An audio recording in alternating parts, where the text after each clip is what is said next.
What's up, beautiful people? Welcome to a new episode.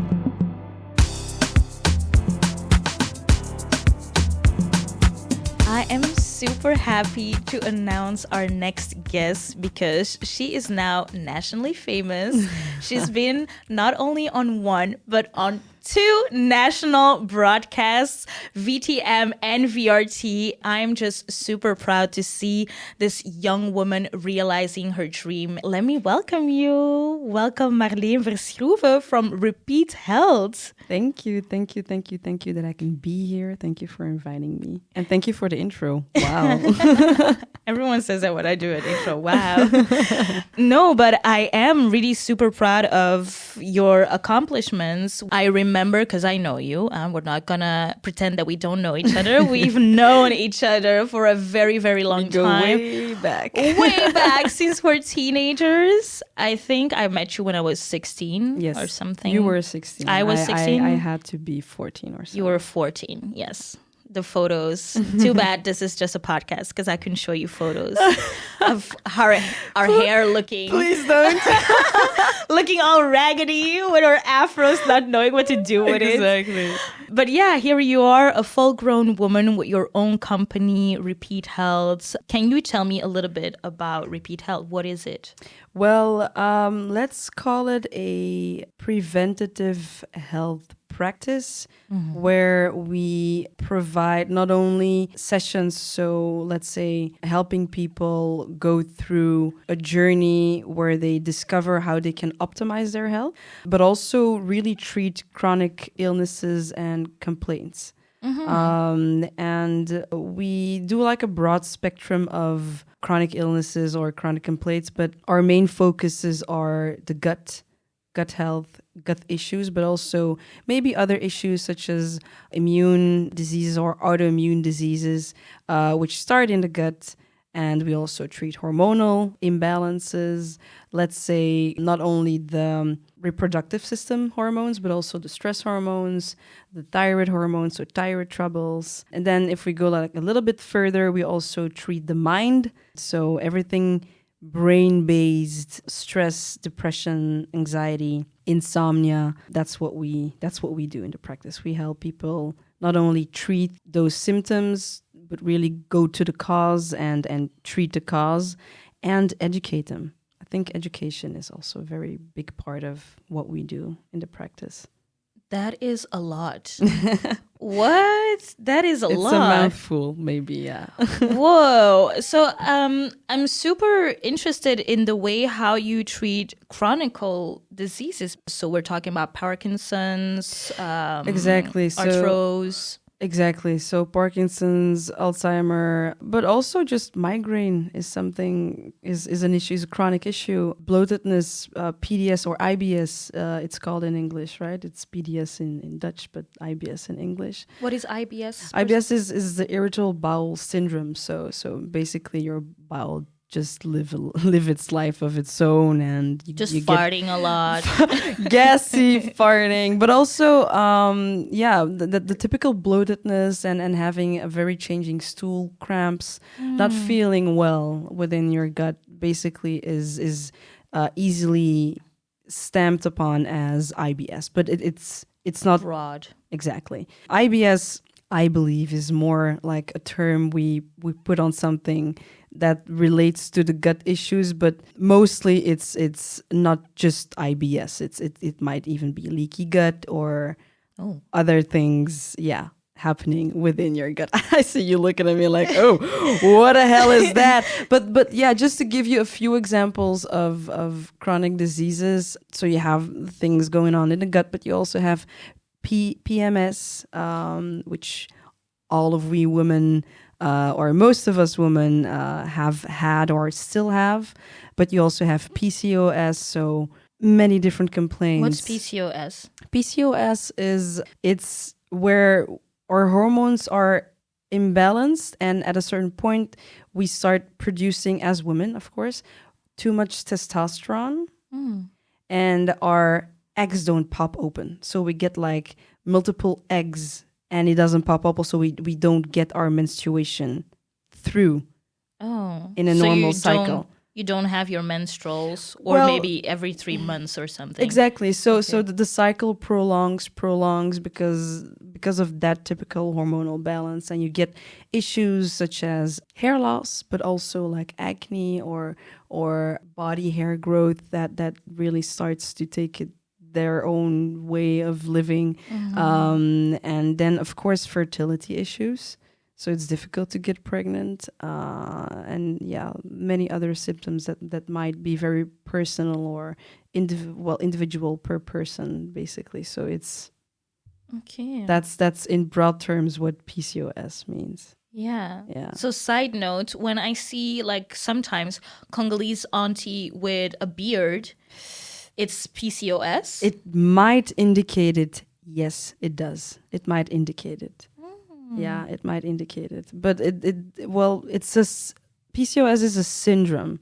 So when it comes to syndromes, it doesn't go as typically as a disease, which is very clear. So you have disease X and this is your symptoms, or these are your symptoms. With a syndrome, it's mostly multifactorial. So you have many different causes and also many different outcomes and many different complaints that you can have, right? Oh, wow. So for example, if I'm just making this up, if I have a chronic migraine, it can influence my bowel system. Yes, it can. Absolutely. And all these other factors. I can have a PMS that is super heavy. Definitely. But let's say, just to put it in a different perspective, migraine is like an outcome. It's a symptom, and it might be coming from your hormonal disbalances, going from maybe just the sex hormones, but also the stress hormones, or you might just very simply be depleted in magnesium.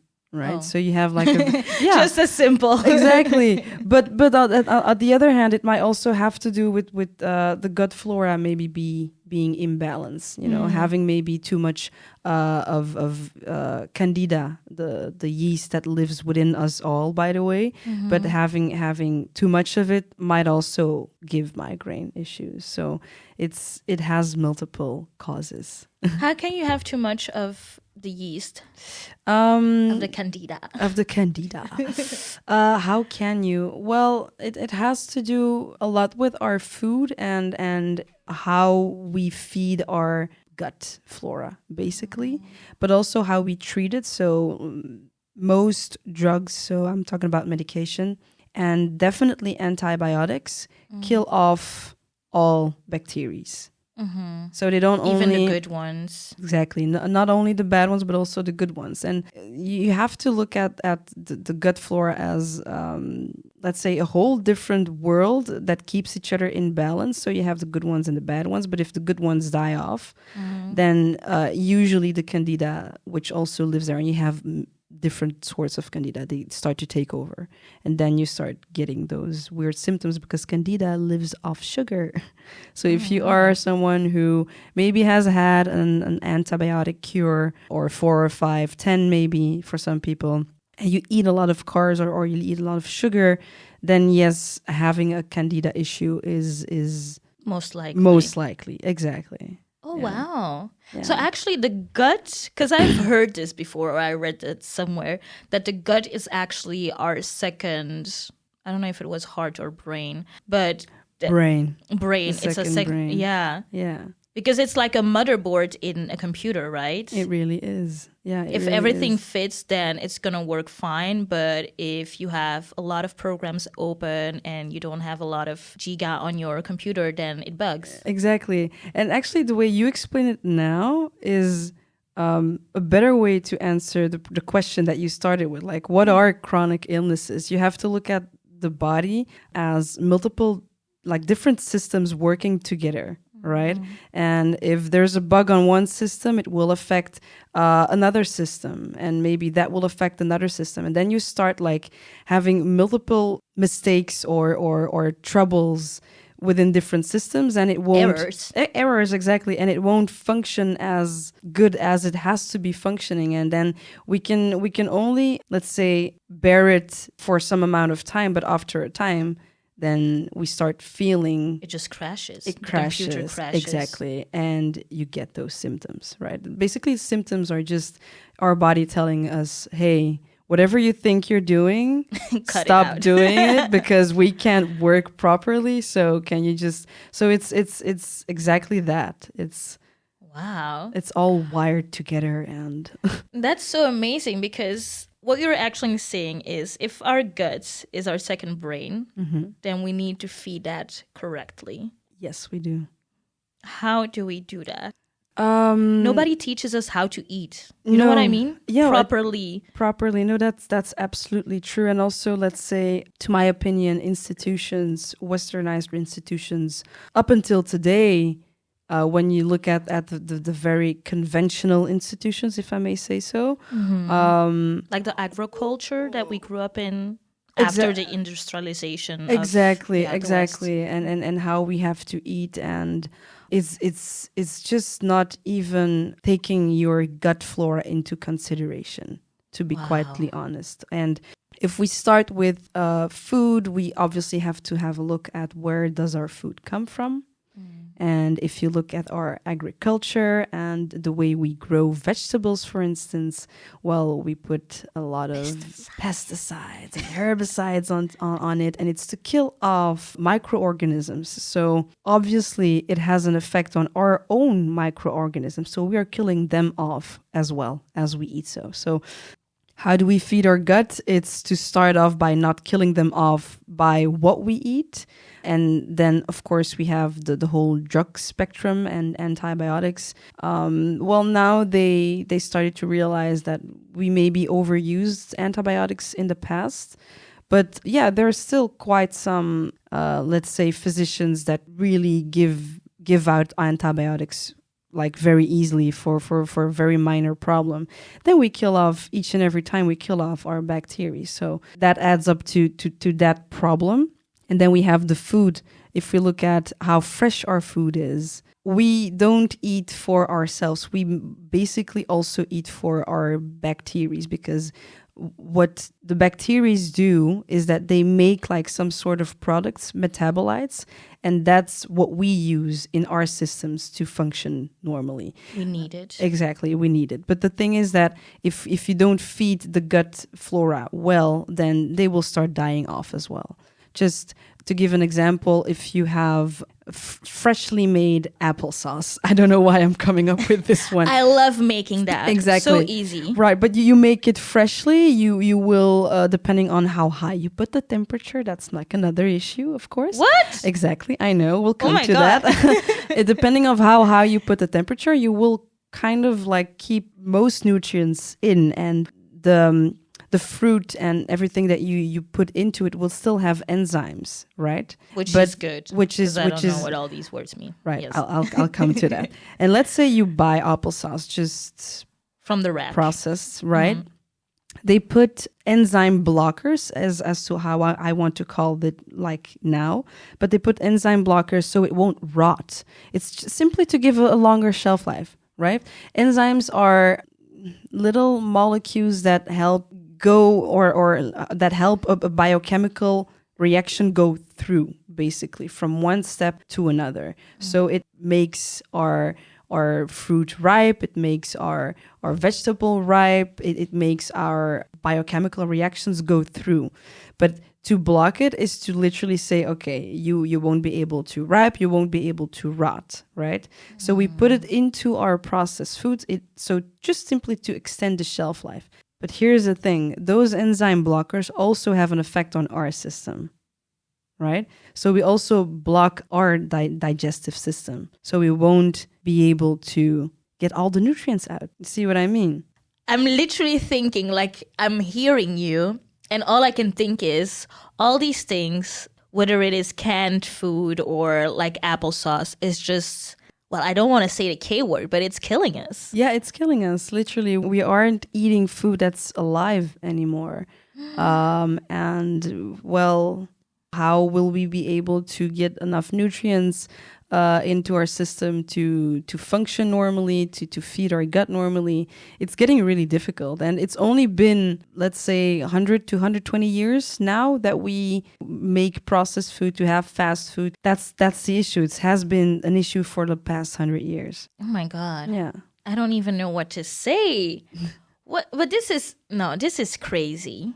This is crazy because I feel like everyone, especially in this day and age, everything has to go fast. So we don't really make time to look for alternatives like canned food because, we're super busy, we're stressed. We don't have time to be cooking all these fresh ingredients. And also, where do you find that? Yeah, true. It's all about convenience. And the problem is that convenience, not even only when it comes to food, but convenience is slowly killing us. In what way? Just everything has to be easy, fast. But I think the main issue is that our physiology, so our body systems, they took like thousands and thousands of years to evolve. And so they have these systems that work, let's say, with nature as we've known it for thousands of years. But now we're like actually evolving a bit too fast, and our systems aren't adapting as quickly. But also, let's say, if you look at what the future might be. Actually, I know that the future will be this way, but self-driving cars, well, we're not going to be using our brain anymore in that specific way to learn how to drive a car. Okay, I'm going way too fast. I'm going way too far. But just to say, yeah, convenience is good, but maybe it's getting to a point where it's really killing us, or in certain areas in our life. Especially your health. Like your health is the primary thing to have. Yeah, it is. You can't buy health. No. I mean, you can go to a doctor and have yourself examined, but at the end of the day, your body needs to do all of the work. Exactly.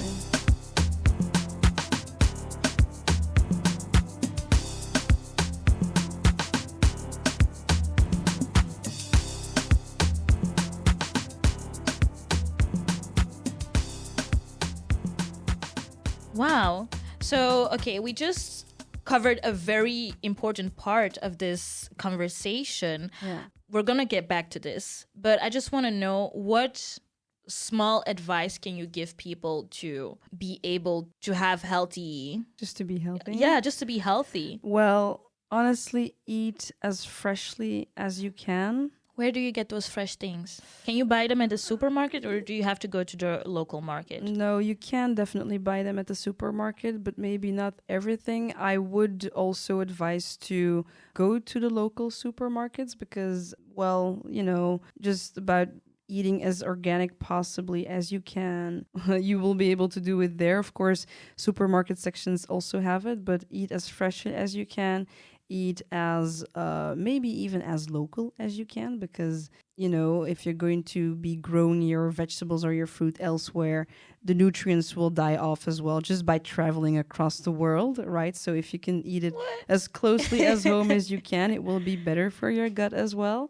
So those oranges from Spain, not a good idea? Well, maybe not ideally, but hey, yeah, we are so accustomed to having oranges now. So, but let's say like pineapples from where we're from. Yeah, Congo, from Congo. right? But yeah, so it's not ideal. It's just not ideal. Of course, you can have it because it's still fresh, but it won't have as much nutrients, let's say, from... or just as the broccoli that grows into your garden, right? Okay. So eat as organic as you can. Have a lot of variation in your eating patterns. So eating the same thing every day, even though it's healthy, I'm going to take the typical meal, broccoli, brown rice, and let's say fresh chicken. Well, or salmon, even better. Very healthy. Is salmon better than chicken? I would dare to say yes, because it has those omega-3 fatty acids in it. Okay. But everything basically depends on where your chicken's from, where your salmon's from. But okay, I'm not gonna dive into that part.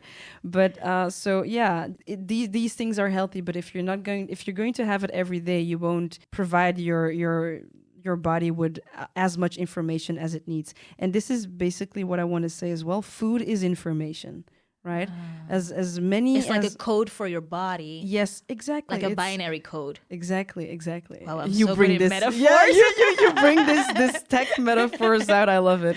But it's food is information, so you want to have as much as possible many different things into your system.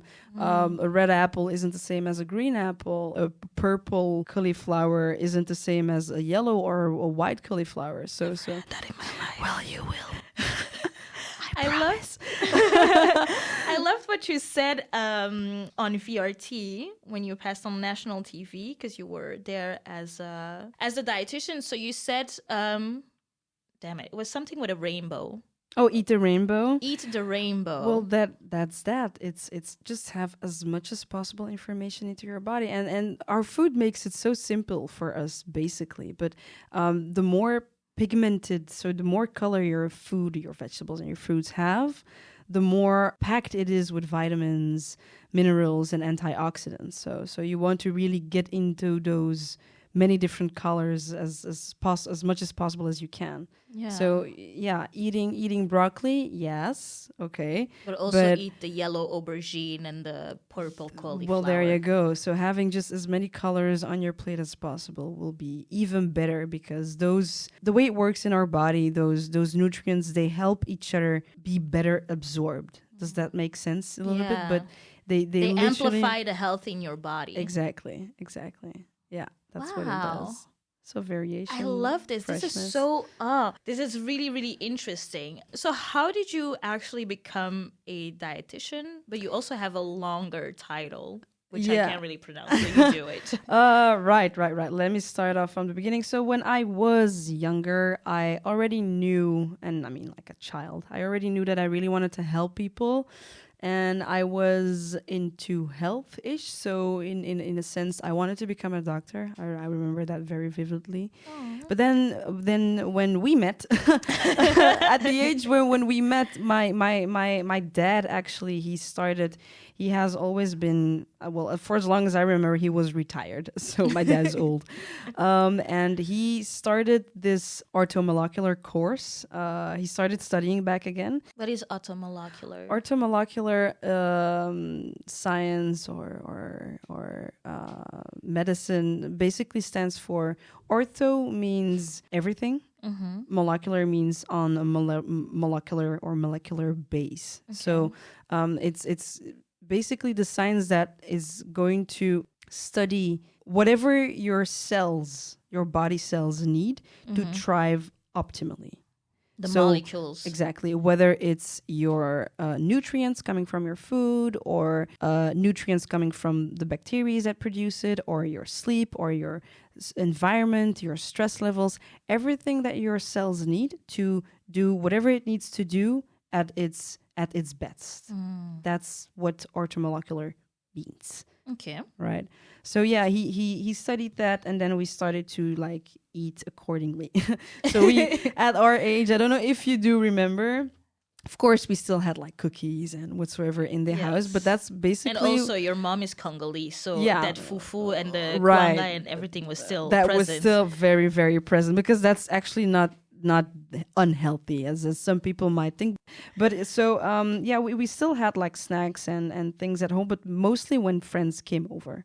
But we didn't drink any sodas anymore. We ate really, really healthy and very fresh food. So I was really accustomed to it as well. And then I started to think, well, do I still want to become a doctor? Because I don't see doctors advising working on food or advising on food. So then I wanted to become an orthomolecular therapist or nutritionist or whatsoever. But the trouble is that I couldn't.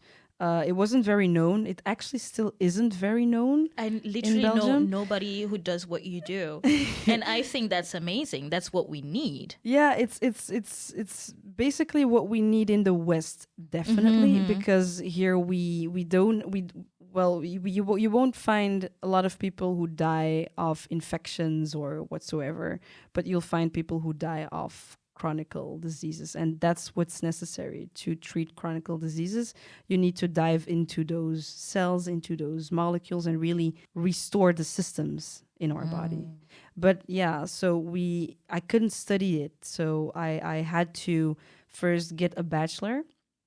I started to study biochemistry, but then it was way too much lab work, and I'm not made to work in a lab. I've noticed, almost poisoned myself. So I stopped. Yeah, I swear. So in the lab, it happened. So I stopped biochemistry, and then I went studying a nutritionist, but it was, to me, still way too conventional, and it didn't resonate with what I believe to be the truth. It wasn't logic either. So because basically, okay, being a nutritionist, and definitely in a very multicultural country as Belgium, it wasn't accustomed to other cultures. I was very shocked. I was like, well, how can we, let's say, tell an Asian or an African person to eat this and believe that they then would be healthy or be helped or lose weight, because it was mostly all about losing weight, that nutrition part.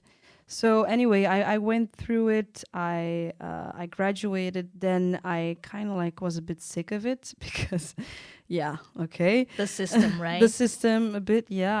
I was a bit tired of it. Though still very grateful that I did it though. But then I traveled to Africa. So I went to South Africa. And there I forgot that part of your life. You were gone for a long time. I was gone for a long time. I actually planned to only go for like a month and a half, and I almost was away. Exactly, I was there for almost a year.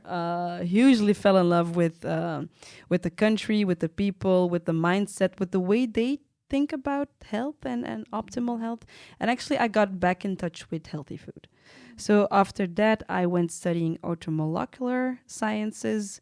I did a postgraduate of 2 years. Then I started following courses, basically just to specialize myself.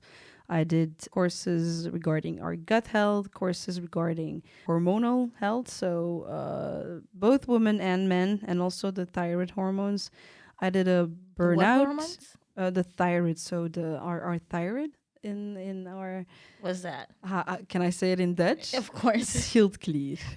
Yeah, a lot Our of people have a problem with that. Thyroid issues, exactly. So, and then I also did a burnout course to help people, get out of their burnout, not only within the whole mental state, but also burnout is very physical.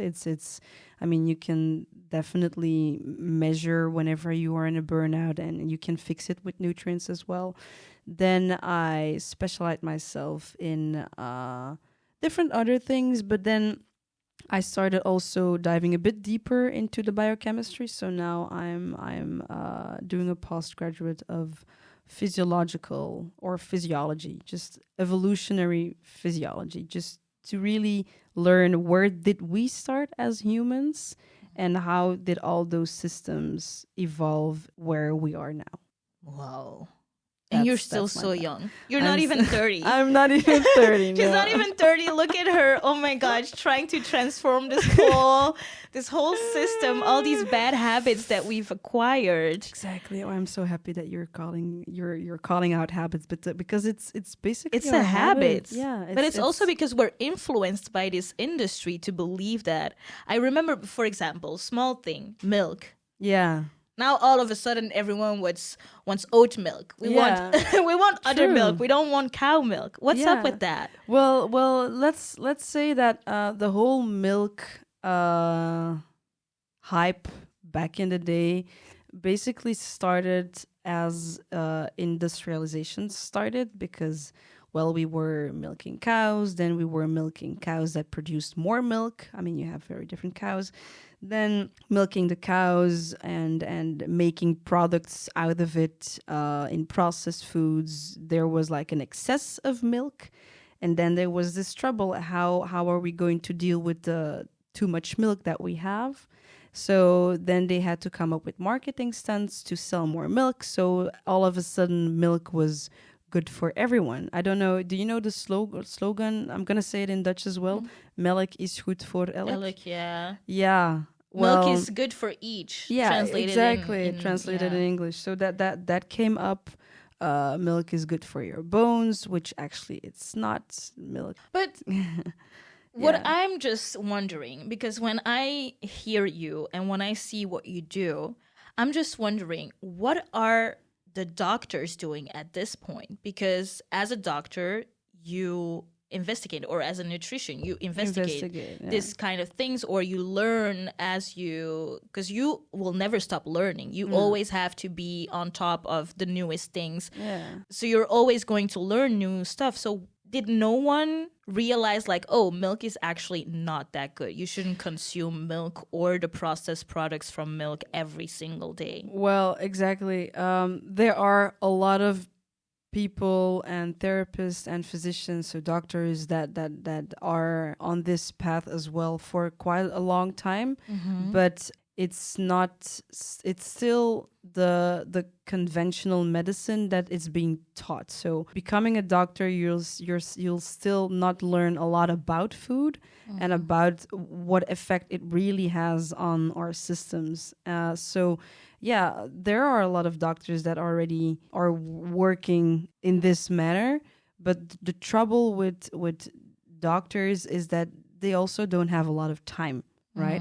So though they know a lot, it's one thing to tell a person what to eat and how to eat it, but it's another thing into changing those habits, because you might really like milk, but it might not be really good for let's say your hormones, or for your gut, or for your immune system, which it might even get you inflamed. But if you really like it, though you know it's not good for you, it's another thing to just change that habit altogether. Of course, if your complaints are really, really painful and you're au bout des nerfs, like you really want You're to fed up. get rid of whatever you're going through, then you're more motivated. So, but they don't really have the time to work on that specific matter, and that's where I want to come in as a nutritionist, and as slowly but steadily many other different people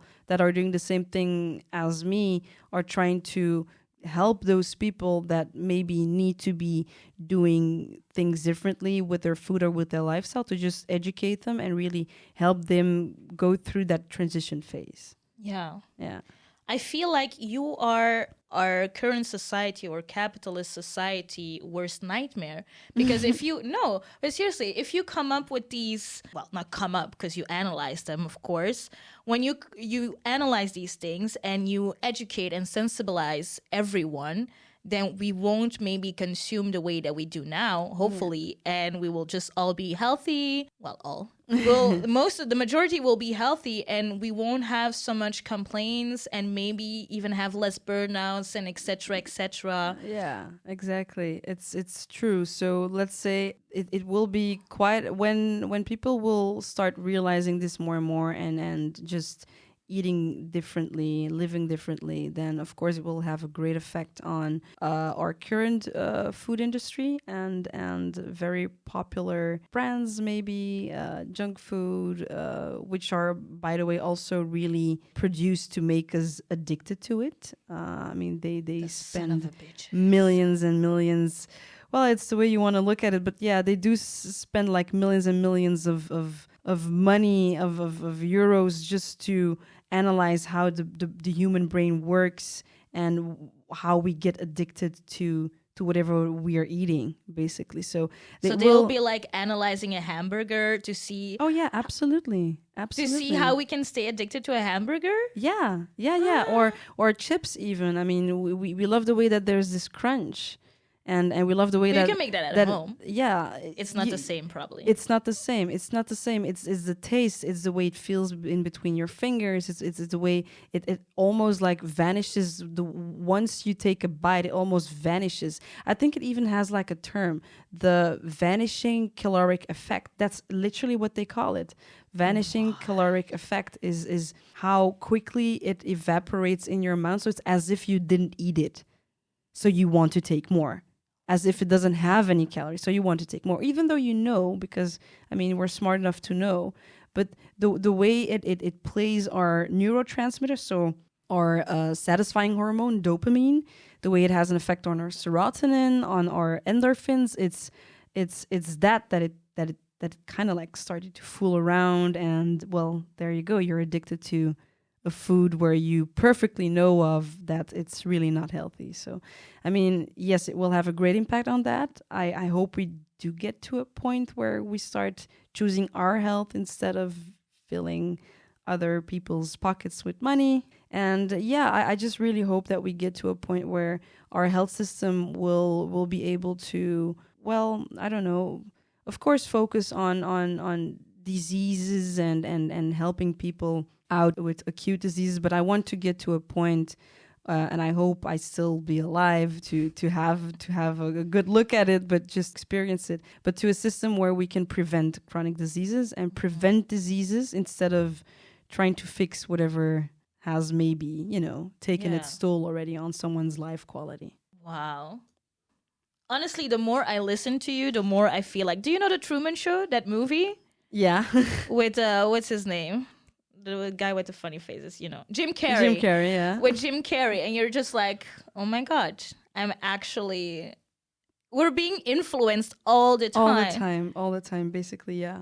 Yeah, and not only when it comes to food, I mean, with basically everything. But that is the main thing. Yeah. I mean, if they can influence us about our health, what else? Yeah, true. Wow. If you weren't a conspiracy theorist, you'll become one after this episode. Let me tell you that.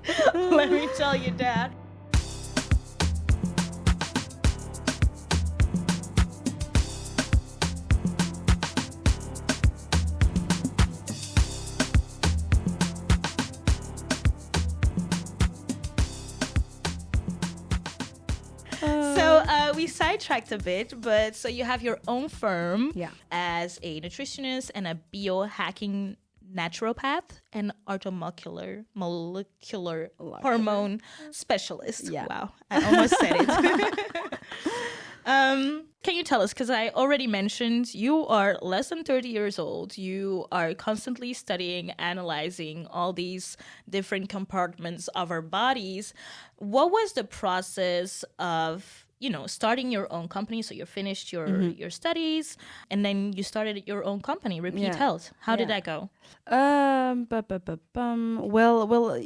it's... No, I don't. No, That's why I asked. Well, it actually started with me. I got really in touch with food back again in South Africa. And the idea was to literally bring the health advices on the table, so on the dinner table or kitchen table, whatever you want to call it. So I really wanted to not only have one-on-one sessions with people and advise them accordingly to whatever health journey they want to be having, but also to provide them with the right nutrients. So just provide them with the food. And the idea was not to open like a restaurant, but maybe to have a sort of meal prep. So you can get your advice on paper, but you can also get it on your plate. Mm-hmm. So that was the idea, and I started to do that. But then it kind of like took its toll. I was working like quite a lot, and then COVID came. Mm-hmm. So the whole kitchen story wasn't manageable back then. And then I started to basically just keep it with having one-on-one sessions with my patients or my clients. Started to give courses as well and workshops. So I teach people about these things, mostly therapists. I kept doing that up until I got the idea to educate maybe a broader audience.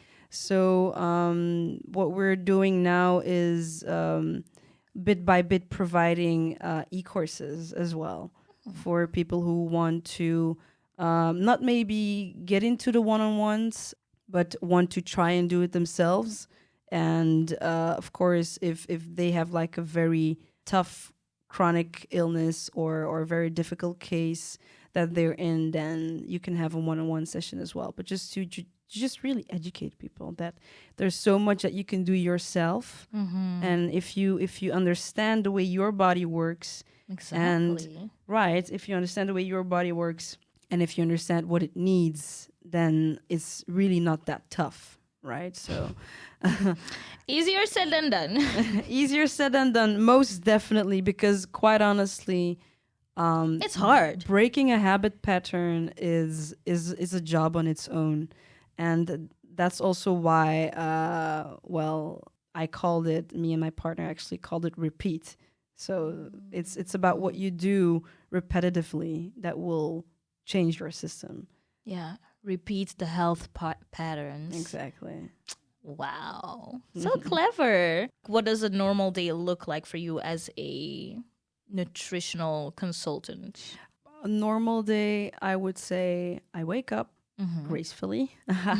I wake up, I then go to my practice. I start... Which is in Antwerp. Which is in Antwerp, exactly, in Berchem. I then start receiving my clients. I always see someone for a full hour. Okay. Because half an hour is, I feel that we can discuss as much and go really thoroughly through whatever someone's going through or the changes that someone already has. So then I have my one-on-one sessions. Somewhere in between, I take a break for myself to just catch my breath and eat and, breathe. And live. And then, in the evening, I end and then I start over the day after. But maybe more importantly, what I do in between is we speak about the issues, we speak about the changes that already has been made, about what has become a habit, what hasn't become a habit, and then we start implementing new focus points to build a new habit and to maybe reorganize some eating patterns or maybe make some slight changes in an eating pattern. That's what we do during a session. After the session, we discuss those focus points, and then they get like a new plan. You make the plan. Exactly. Beforehand or after the first session then? Well, after the first session, I make the plan, then they receive the new plan, they receive new recipes, and we do that up until they don't you send them recipes as well? As well, yeah. Wow. So, yeah. Girl, you're all in one. Who needs a doctor? Kidding. Kidding. We all need doctors because obviously, doctors do much more than we think. But yeah, that's basically how my days look like. And can we know what your price or your price range? We don't have to have the details because people have to look you up. But what is the price range? So people have a idea if they want to. So people have an idea. So the price range would be, the intake is it's 100. It's between 100 and 120, if I can give a range, right? Because we're in inflation and stuff. Then the sessions are between 65 and 70 for the follow-ups. Yeah, basically. So you know that they're in it, not just like, I want to change my diet. You know what? Actually, I don't. Yeah. When you give them the recipes, they're like, girl, I'm not going to eat this. Bye. Yeah. Bye. No, it's we have a very specific way of working. People before we see each other for the first time, they already have to fill in quite some intake forms because we really want to have a good notion of how their biology is working, what they've been through, and also their health history, because their health history means basically everything to give us a notion of how they got to the point that they are. Then we see each other. We had the first time, so we have the intake session. We discuss things. Then I'm going to see whether there are some tests needed, yes or no. I'm going to maybe co-analyze their blood. So just blood samples that they already had, the blood results. Maybe give a gut analysis, yes or no. Can you get that info? Do you get that from them or from their physicianist? Depending. Some people bring it in themselves if they already received it. Otherwise, I discuss it with their physician. To just have a look and maybe see for some nutritional deficiencies or nutrition deficiencies. Then we have had our session, and then I'm going to start working to analyze everything, and make their advice. So their advice will be on paper as well. That sounds like a lot of work. It is a lot of work, but it's what's necessary to change a habit. If people understand what's wrong and why it's going wrong, they will also be more motivated to do the right thing, to fix it, because it's so easily fixed if you know. If you know. If you know, exactly. And thank God you're here to tell us, because we don't know. So what is the benefit in seeking advice from a dietitian or nutrition like yourself? Would you recommend it if people have the means? If people have the means, yes, I would, because there are some people who come to me to just, let's say maybe athletes, and they just want to optimize their health, or people that are busy with health but haven't had any specialized advice or something like that. Why do I advise to maybe, even if it's for like a couple of sessions, to go to a specialist, is because there are some things that might still come out of some intake session or a questionnaire that not necessarily is alarming, yeah. But maybe like preventatively we need to know that to adjust your diet or to adjust your lifestyle. It's not one diet fits all. It's not one lifestyle fits all. It's really personal, and having someone to work with who can really who actually has that insight and can really put it together and guide you through it might be helpful. Even if it's like just for one time, you might be satisfied for a lifetime.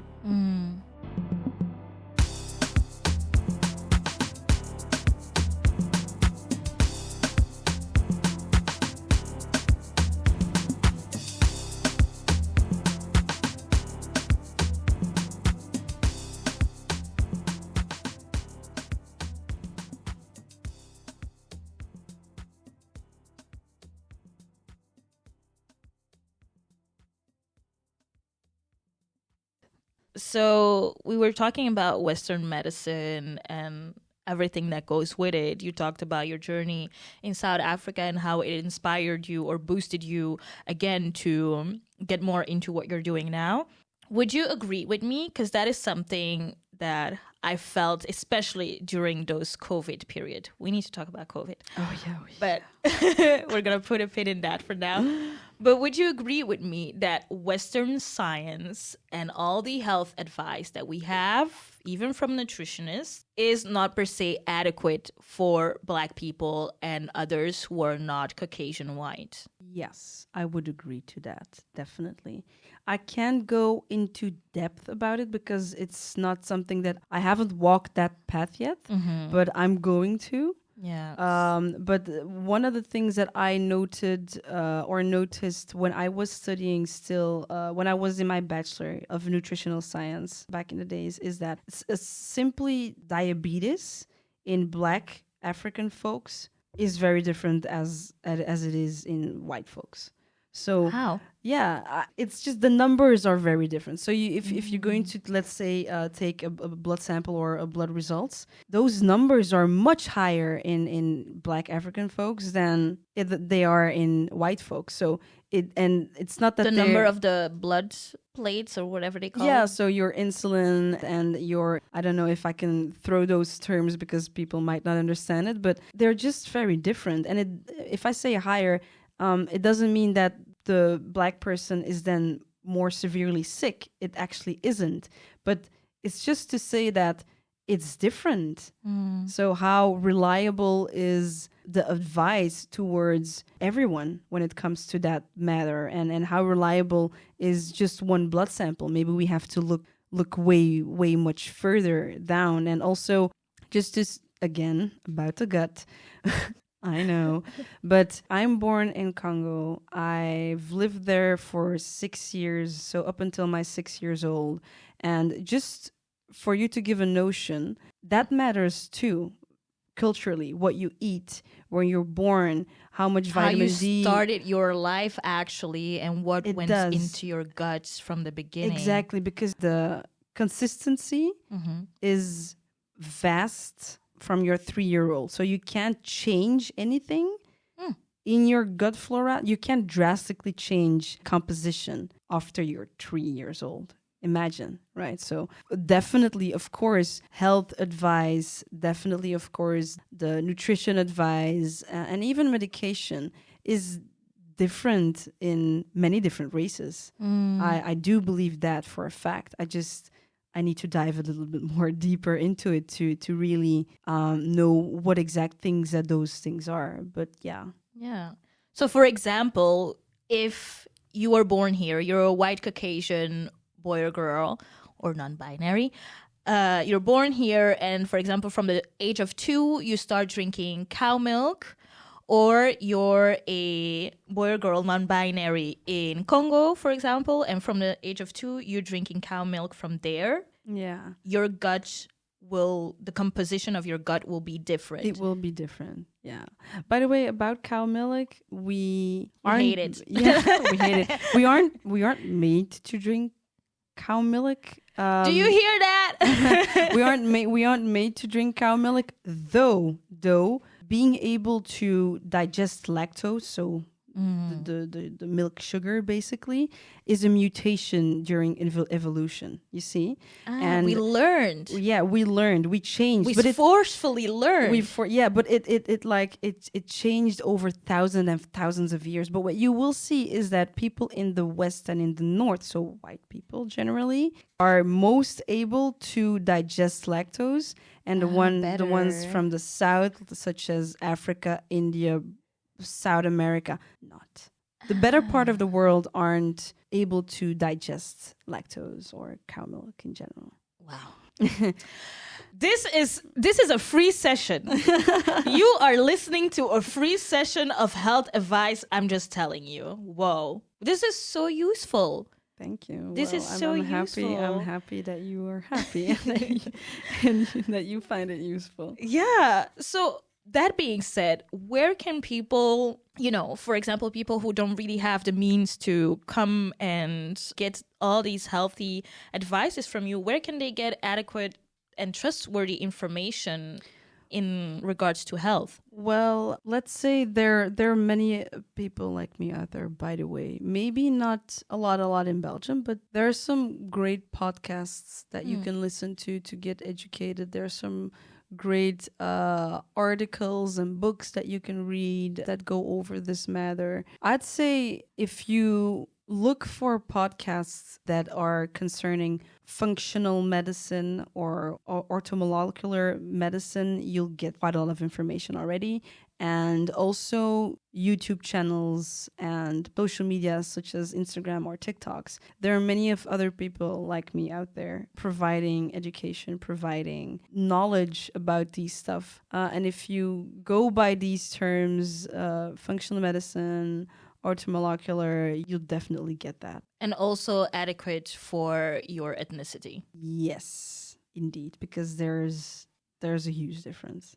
There is a huge difference. So I promised we're going to talk about COVID. Yeah. It's almost winter again. Winter is coming. Winter is coming, hashtag. And it's been 2 years now. I can't count 3 anymore. I think we're going up to We're going to 3, right? Yeah, we are. It's been 3 years now, and winter and cold has become synonym for COVID-19. Exactly. Woo! So what is a healthy and sustainable way to deal with this freaking contagious disease? You have to stay inside. Cover your mouth. You have to make sure, because here's the thing with COVID, people don't die of the virus. People die because of how their immune system reacts to the virus. Mm-hmm. So, are you hearing this, government? So, if you're going to look at the studies, by the way, you're going to be maybe reading some things about the cytokine storm. So it's quite a lot about how your body, or how your immune system rather, reacts to the virus. So you need to be training your immune system. You need to be feeding your immune system rightfully. Mm-hmm. And the way you do that is by eating healthy, of course. If you think that you lack nutrients, or if you feel, or if you just know because you can measure it, if you know that you lack nutrients, How do you measure it? blood samples maybe. Oh, okay.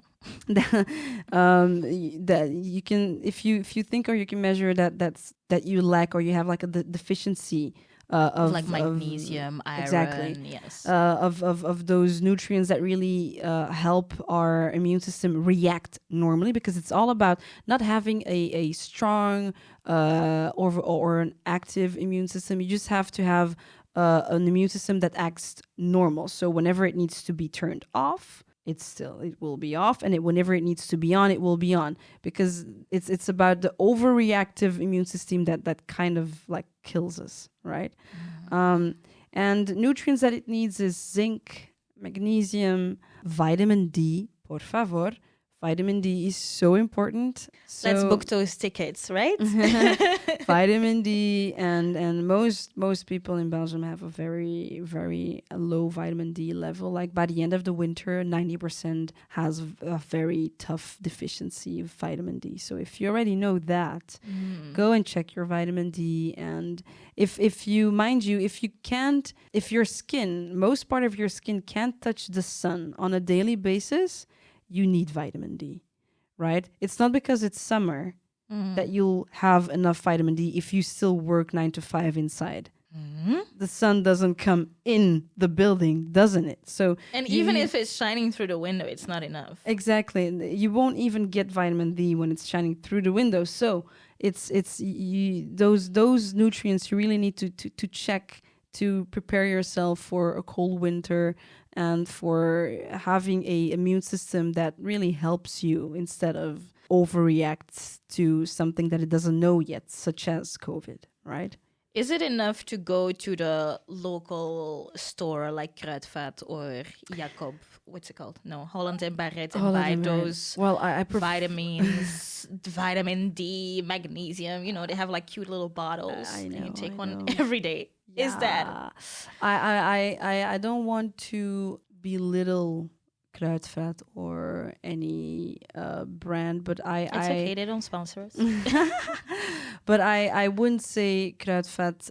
You'll find the nutrients or supplements that are bioactive, so that your body, because you might have an adequate amount of zinc, but maybe it's not the right type of zinc for your body, or maybe it won't be activated in your body normally. So you really want to have, I know, that's another thing. So how do you know which... looking at me like, what the hell are you like all of a sudden talking about? This is mind-blowing. So how do you know which kind of zinc that you need to buy in the store? Or do you get that from the pharmacy? Well, a pharmacist will know that much better. Indeed, okay. Or someone specialized in the functional medicine or orthomolecular medicine. But they have to run a blood test first to know, right? To know, exactly, yeah. But things as vitamin D, from now, it's beginning of October already. It's beginning of October. So from October to May, please just provide yourself with some vitamin D, because From anywhere? I would say vitamin D is best taken up when it's fluid, like when it's liquid, like a liquid form. So not those little cute orange capsules with the powder I'm not saying that they're bad, but there's better, Okay. So the vitamin D liquids will be taking up better. And with zinc, there's some forms that are taking up better, such as zinc citrate or zinc monomethionine. So it's I know it's all a mouthful, but it kind of really matters which type you take, because it might not have an effect on you if you take the wrong one. And you just be popping pills thinking, oh my God, I'm being so healthy. Right. And that's another major issue. There's so many, even that's what I want to say. Also, that industry went loco, Yeah. Okay, zinc is good, or that is good, or omega-3, and then you can just easily buy it. It's only €3. Easily buy it, or food brands that add an extra nutrients or omega-3 into their foods that might not even make any sense at all. So inform yourself. There's just so much. Like, instead of me wasting my time in this, well, not wasting, but, doing all this work, it's just easier to come to you because the benefit is just that it's a good investment. It's a good investment because then you know. Then I know for sure. Then you know for sure, exactly. And you know what to do, you know what to take. You also know which one do you need because that's also... we're all unique and we all have individual needs, and that's a real thing.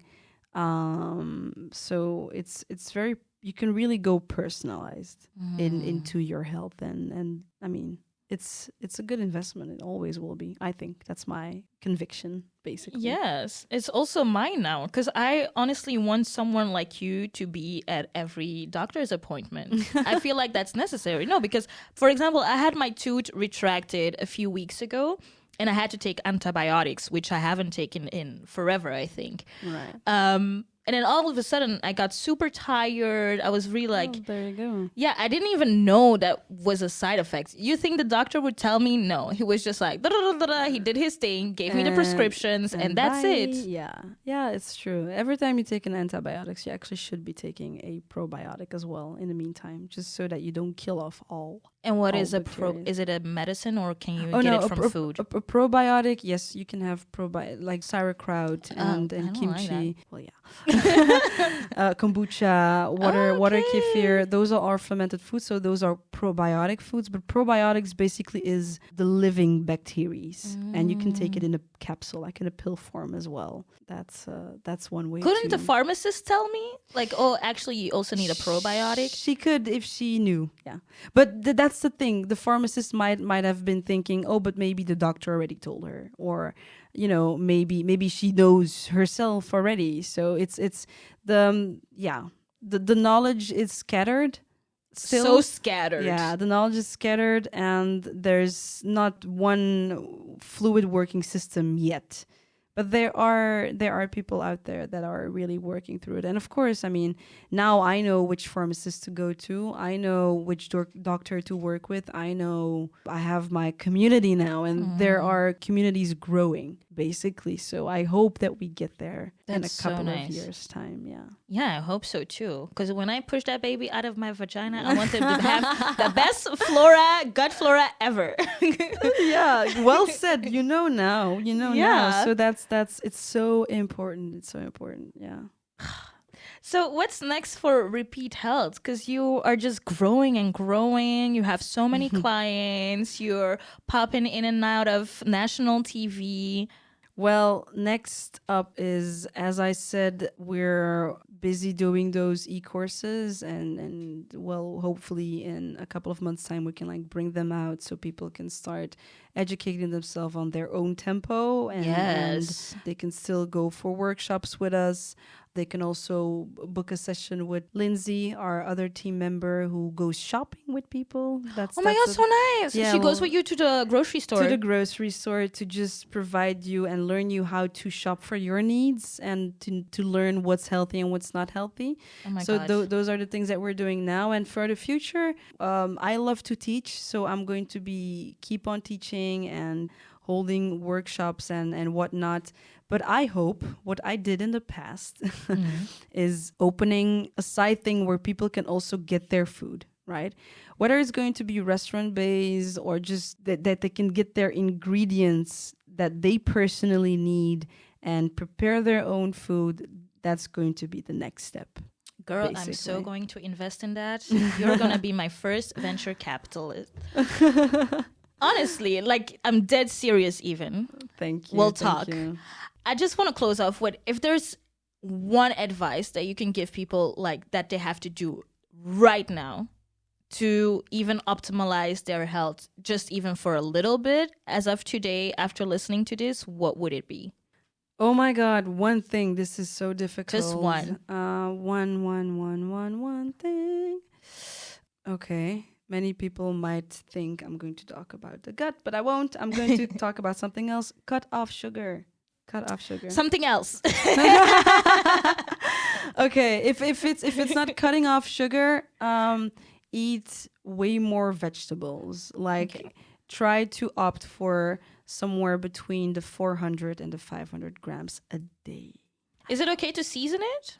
Of course. Okay. Yeah, It doesn't need to be, gonna. no. It doesn't have to be like bland. No. It doesn't even have to be steamed when it comes to that. Just please eat Cook it. Yeah, cook it, prepare it, eat it raw. I don't care, but eat your vegetables and eat as much as possible.